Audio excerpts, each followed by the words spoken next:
और शांति की आवाज सुनाने के लिए अगर 2 थप्पड़ भी मारने पड़े ना, कि अगर कान खुलता है तो हमारा उस पे विश्वास है। इससे तो बदमाश करते हैं कि किसी के घर में घुसे उसको। रेजिस्टेंस आप हमारे यहाँ महाभारत देख लीजिए, कौरव पांडवों का युद्ध देख लीजिए, आप हमारे रामायण देख लीजिए। भाई देखिए, हम इसराइल को देश ही नहीं मानते। डोनाल्ड ट्रम्प अनप्रेडिक्टेबल है। ये अपने जीते जी पूरी दुनिया, अपने अमेरिका के 50 टुकड़े ये करके जाएगा। हम दोनों भी पड़ोसी हैं, हमारे मामलात भी हल होने चाहिए। तब 1947 में भारत पाकिस्तान आजाद हुआ, दोनों जो मुल्क थे उनके रहनुमा आपस में बैठे और कहा हम दोनों भाई भाई, सेना ही नहीं होनी चाहिए।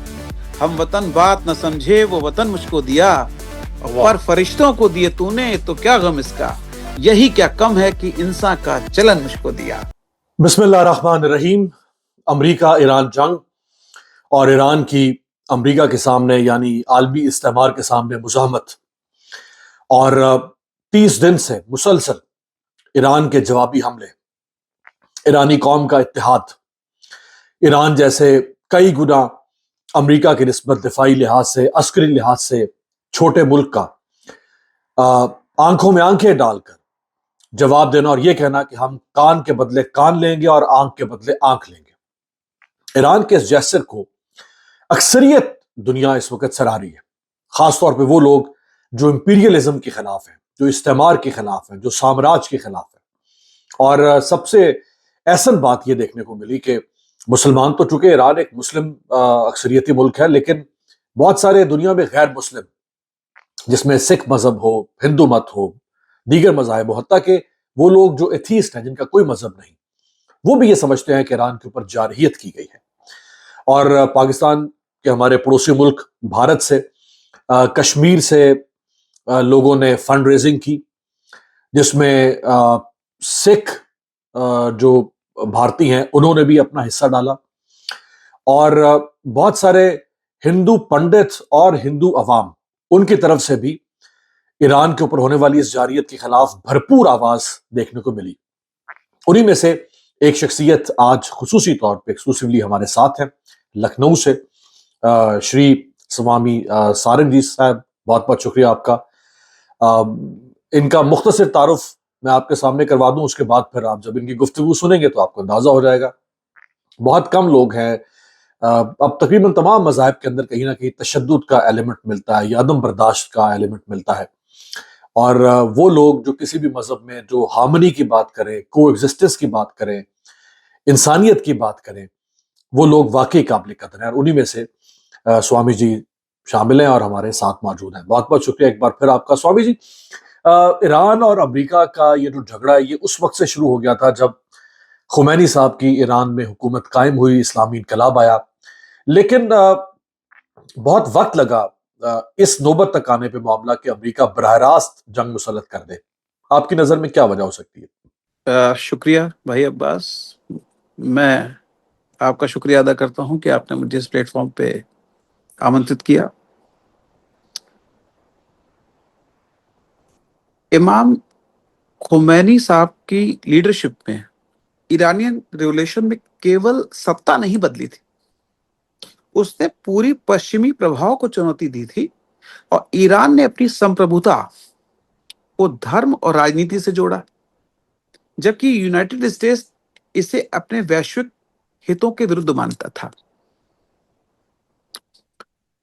आज के जो खुले टकराव हैं, जो जिस तरीके से अमेरिका ने रिसेप्शन खोल दी, उसके जो रीजन है वो न्यूक्लियर एम्बिशंस है, रीजनल इन्फ्लुएंसेस हैं, इराक, सीरिया, लेबनान, इनके इन्फ्लुएंसेस हैं, आइडियोलॉजिकल क्लेशेस हैं, Islamic Republic versus liberal West, इस तरह के तमाम ऐसे चीजें हैं जिसकी वजह से ये डायरेक्ट टकराव की स्थिति आज की डेट में मतलब कि पैदा हो गई है।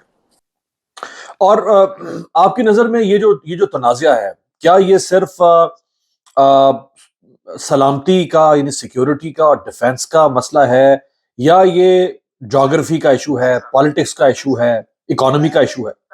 देखिए, पहले जो ईरान था वो पश्चिमी मॉडल सेकुलर मोनार्ची पे चल रहा था। 1979 के बाद उसने कहा कि हम अपनी पहचान के अनुसार शासन करेंगे। दूसरी तरफ यूनाइटेड स्टेट्स चाहता है कि दुनिया लिबरल डेमोक्रेसी मॉडल फॉलो करे। तो इसमें कॉन्फ्लिक्ट है यूनाइटेड स्टेट वर्सेस ईरान में, universal model versus civilisation model का एक बहुत बड़ा क्लेश है। इसका एक ही रास्ता है कि सभ्यता का अपना रास्ता।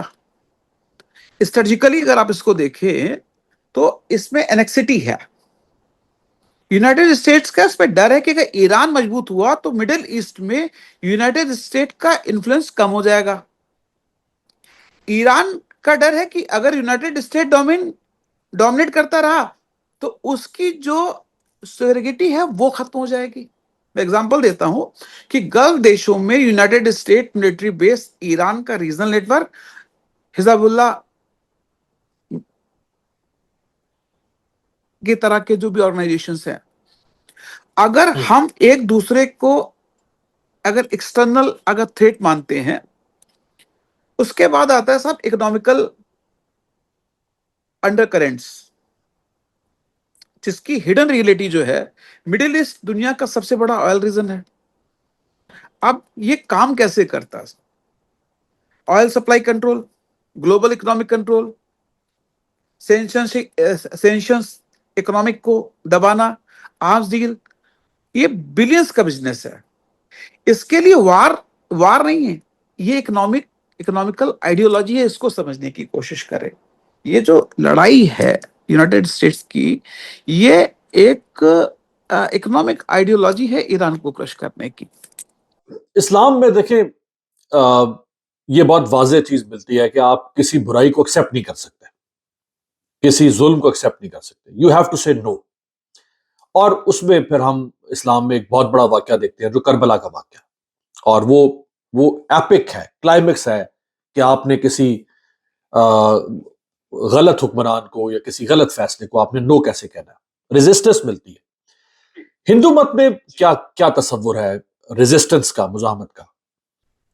रेजिस्टेंस आप हमारे यहाँ महाभारत देख लीजिए, कौरव पांडवों का युद्ध देख लीजिए, आप हमारे रामायण देख लीजिए, और देखिए रिलीजन तो परसेप्शन है।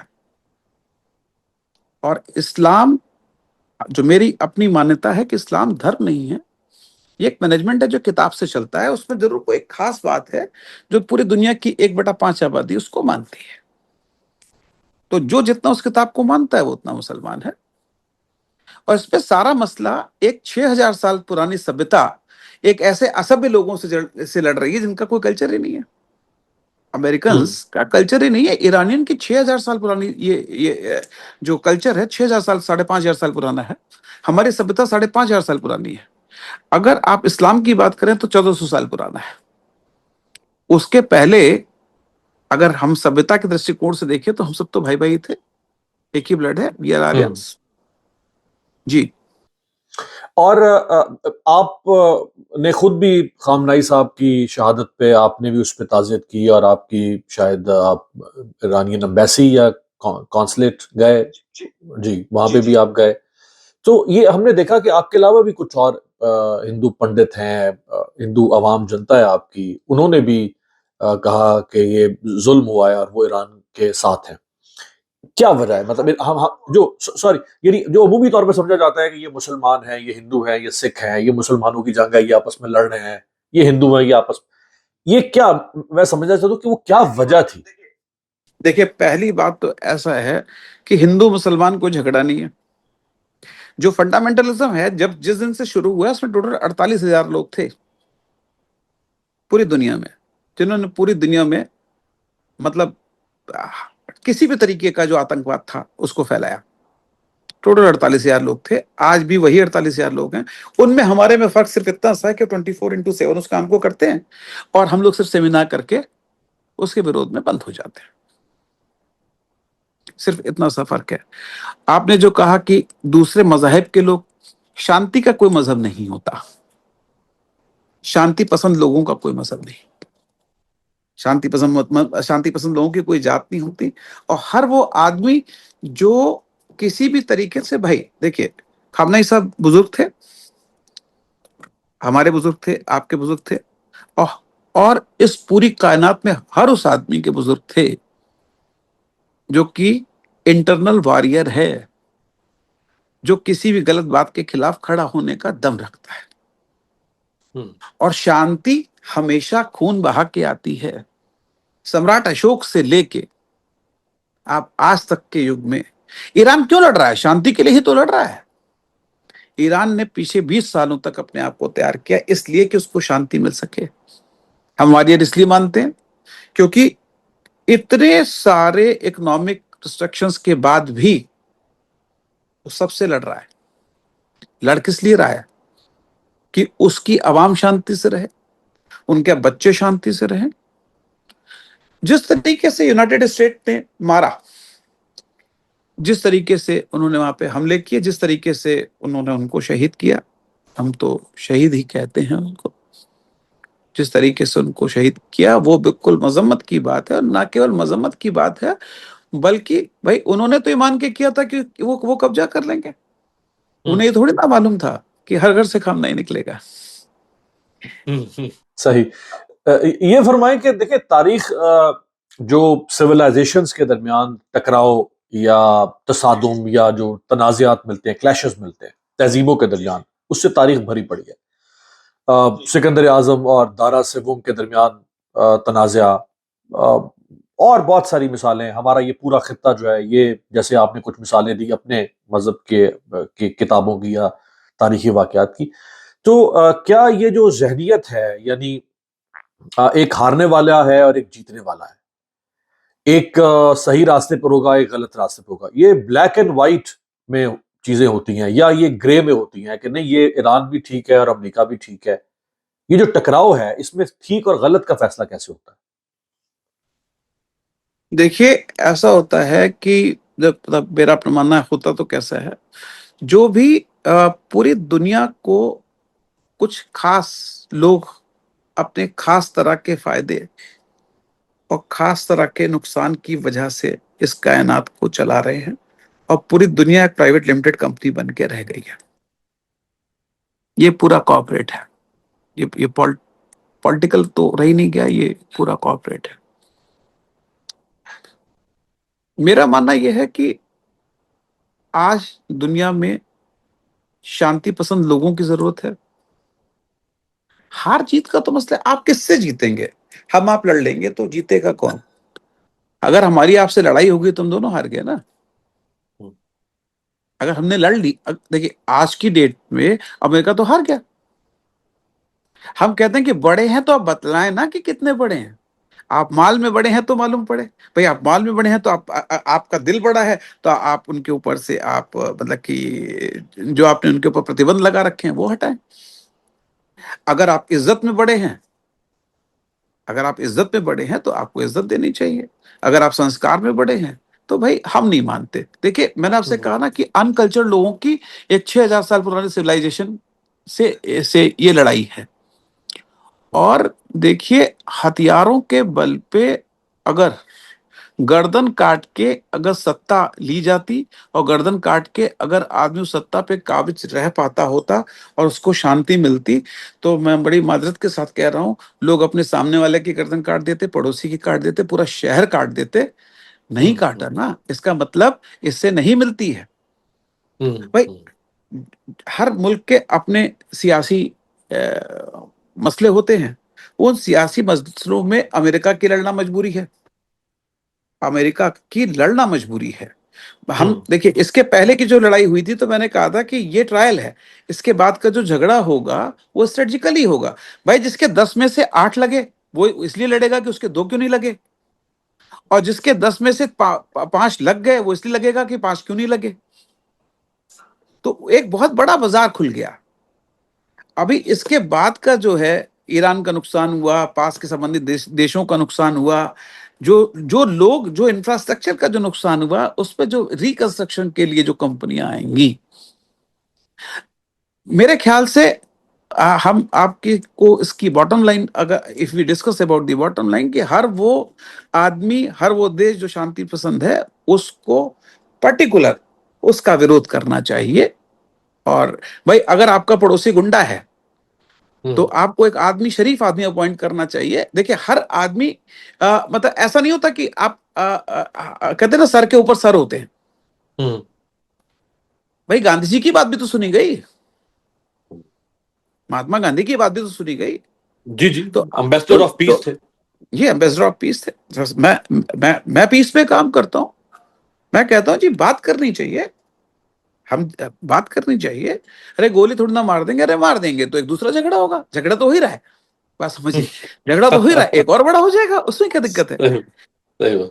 पर लोगों के अपने अपने मसाइल हैं, और हम्म इस मसाइल में जो सबसे जो मेन जो है, जिस तरीके से यहूदीकरण हुआ है, जिस तरीके से सारा, देखिए एक एक आदमी कहता ना you can't change your genes, genetically आप अपने आप को चेंज कर ही नहीं सकते। उस तरीके से ज्यूस है, ज्यूस का और मुसलमानों का कभी भी साथ हो ही नहीं सकता, आपके किताब में लिखा नहीं हो सकता। उसके बाद आप करते हैं तो झगड़ा होगा। तो सारा झगड़ा सिर्फ इसी बात का है कि जो चीज कयामत तक हो ही नहीं सकती, उसको आप कयामत के पहले करेंगे तो कयामत ही तो बुला रहे हैं आप। एक है ज्यूज और एक है जायनिस्ट। जायनिस्ट तो फिर वो जो ज्यूज की एक एक्सट्रीम पोजीशन है ना, कि जिसमें वो इंपीरियलिज्म की तरफ चले जाते हैं, जैसे इसराइल को उन्होंने कायम किया। भाई देखिए हम इसराइल को देश ही नहीं मानते, इट्स नॉट ए कंट्री। इसकी सबसे पहला विरोध मैंने किया। भाई अमेरिका के राष्ट्रपति ने कह दिया कि साहब जो हजरतगंज है लखनऊ का, हमारे यहाँ का, वो इसराइल की राजधानी बन जाएगा, तो हम थोड़ी ना मान लेंगे भाई, हम तो नहीं मानते। देखिए सारा मसले मसाइल सिर्फ इस बात के हैं कि आदमी अपने अपने करेंसी सिस्टम को इंप्रूव करना चाहता है, अपने इकोनॉमिकल सिस्टम को इंप्रूव करना चाहता है, परमानेंट झगड़ा नहीं चाहता। कोई भी देश परमानेंट झगड़ा नहीं चाहता, वो एक विंडो खोल के, रिसेप्शन खोल के व्यापार करना चाहता है। अमेरिका अभी संधि कर लेगा ईरान के साथ, फिर कहेगा आपके इंफ्रास्ट्रक्चर बन रहा है, आप क्या पुल बनाएंगे, हाँ आपके एयरपोर्ट बनाएंगे, हाँ आप क्या घर बनाएंगे। यही करेंगे, ये जूस भी यही करेगा, यही भी यही करेगा। सही सही। फाइनली भाई जी आखिर में अब ये फरमाएं कि ट्रंप एक इंटरवेंशनिस्ट टाइप का आदमी है, मदाखलत पसंद है, जारे है, अग्रेसर है, हर जगह पे एक मुल्क के, वेनेजुएला के प्रेसिडेंट को उसके प्रेसिडेंशियल पैलेस से फर्स्ट लेडी के साथ उठा के लेके चला जाता है। तो ये कैसे आप कर सकते हैं? इससे तो बदमाश करते हैं कि किसी के घर में घुसे, उसको, उसकी इस इस्मत को, तार, उसके नामूस को उठा लें। उसके घर में बंधे हुए जानवरों को, देहातों में होता है, पता नहीं आप क्या, पाकिस्तान में भी देहातों में इस तरह के क्राइम्स हो जाते हैं कि किसी ने किसी के जानवर जो है वो चुरा के ले। क्या इस शख्स के होते हुए अभी मजीद इसके 3 साल बाकी हैं बतौर प्रेसिडेंट, कैसे देख रहे हैं आप दुनिया को? देखिए मैं आपको बड़ी सिंपल सी एक बात बतलाऊं, ये डोनाल्ड ट्रंप अनप्रिडिक्टेबल है। रियलिटी ये है, डायरेक्ट थ्रेट और प्रेशर डिप्लोमेसी पे इसका विश्वास है।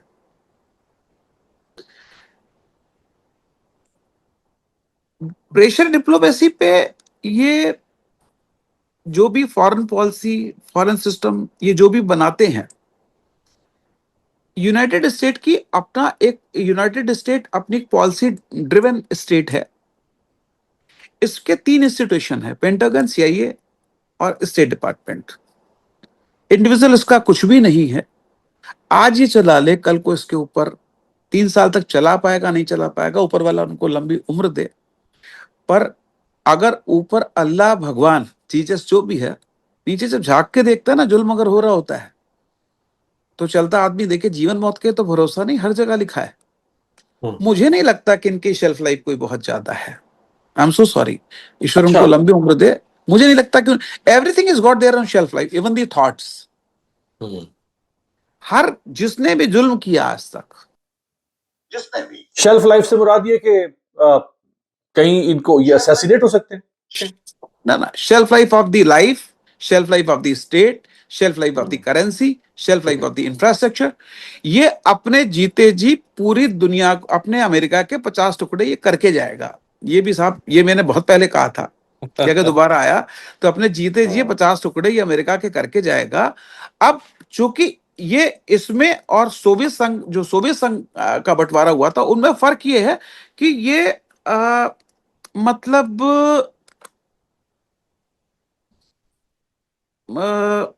वो इकोनॉमिकली कमजोर थे उस वक्त, वो इसलिए टूटे।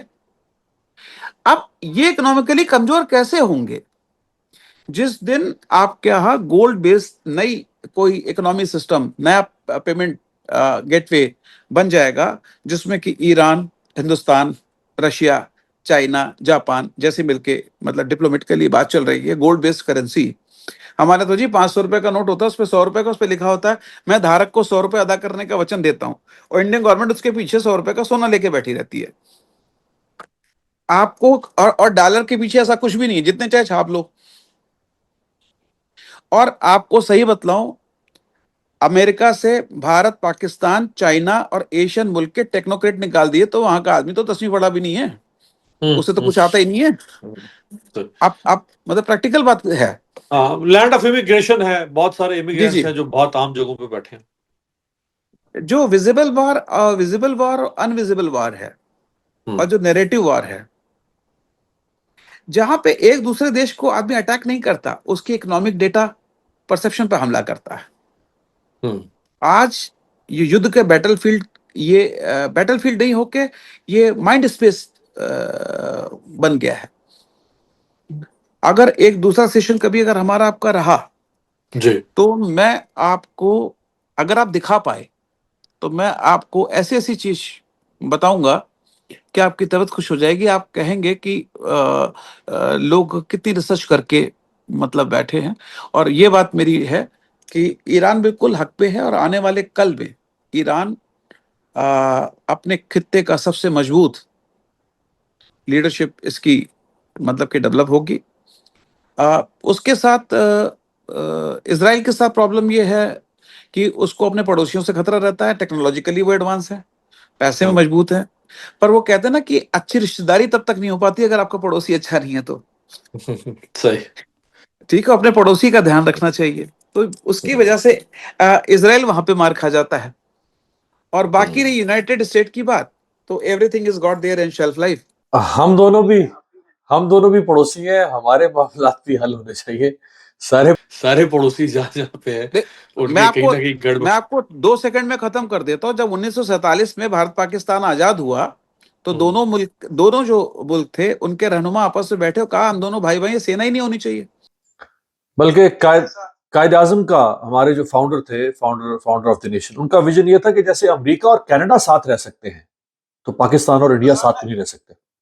तो साहब मैं यही आपको बताना चाह रहा हूं कि पूरे न्यूजीलैंड में एक टैंक है, क्या उनको खतरा नहीं है क्या? स्विट्जरलैंड के पास नहीं यार, स्विट्जरलैंड के पास नहीं है फौज। नहीं नहीं, मतलब फौज बहुत सी ऐसी कंट्री जिनके पास नहीं है। तो एक्चुअली क्या हुआ कि जब हम आजाद हुए तो उसमें एक तरफ एक बाजार रशिया ने ले लिया और एक बाजार अमेरिका ने ले लिया। एक हम आपको अगली बार ये बतलाएंगे कि जब हिंदी चीनी भाई भाई, तो झगड़ा किस बात का था? जब हिंदी चीनी भाई भाई 62 में जब नारा आया, तो फिर झगड़ा किस बात का था? आज पाकिस्तान टेक्नोलॉजी में पीछे क्यों है, और टेक्नोलॉजिकली हम पीछे क्यों हैं? हम कहते हैं अमेरिका से आप 60 साल पीछे हैं, 70 साल टेक्नोलॉजी में, और हम 40 साल, ऐसा क्यों? मैं आपको ये बताऊंगा, लॉजिक बताऊंगा, रेफरेंस दूंगा। और बिल्कुल ठीक है। मेरा ख्याल है अगली अगली निश्चित पर हम इसी पे रखते हैं आपके साथ, इसी मौजू भी आपने खुद ही तजवीज़ कर दिया है। तो एक बार फिर आपका बहुत शुक्रिया और हमारे देखने वालों बहुत बहुत का। शुक्रिया। वह बस ईश्वर आपको बहुत अच्छा रखे। मेरी बहुत सारी दुआएं आपके लिए, परिवार के लिए, शांति के लिए, आपके मुल्क के लिए, और हर उस आदमी के लिए जिसको शांति की आवाज समझ में आती है और उसको सुनाई देती है। और शांति की आवाज सुनाने के लिए अगर 2 थप्पड़ भी मारने पड़े ना, कि अगर कान खुलता है, तो हमारा उस पर विश्वास है। वो ईरान यही कर रहा है ना, हाँ, वो नहीं हमारा शांति की आवाज जुबान ही समझा रहा है उनको थप्पड़ मार देखिए के। देखिए वो बाकौल फिराक गोरखपुरी ने गुलनगमा में लिखा कि हमनवा कोई नहीं है वो चमन मुझको दिया, हम वतन बात न समझे वो वतन मुझको दिया, और फिजाए कौस रो तस्नीम दिया औरों को, शुक्र सद शुक्र गमे गंगो जमन मुझको दिया, और पर फरिश्तों को दिए तूने तो क्या गम इसका, यही क्या कम है कि इंसान का चलन मुझको दिया। वाह वाह वाह, क्या बात है। तो इस तो हुजूर ये जो इंसान का चलन और इंसानियत है, हम बहुत से ऐसे लोग हैं, ऐसे मुल्क हैं, जैसे लगता है कि इंसानियत की मिट्टी उनके दरवाजे से निकल गई है। जी, एक और नशिस्त पर आपके साथ रखेंगे, और चूंकि अब आपसे एक इसी गायबाना तरीके से एक तारुफ हो चुका है, और मेरा ख्याल है आप जैसी आवाज़ें वो किसी भी धर्म, किसी भी खित्ते, किसी भी मुल्क से हों, तहजीब से हों, उनको सामने आने की और सामने लाने की ज़रूरत है। ज़रूर इंशाल्लाह फिर अगली बार हम लोग बात करते हैं मेरे बात साहब। मुझे बहुत अच्छा लगा, मुझे रूहानी खुशी हुई है, मिली आपसे बात करके। बहुत शुक्रिया, बहुत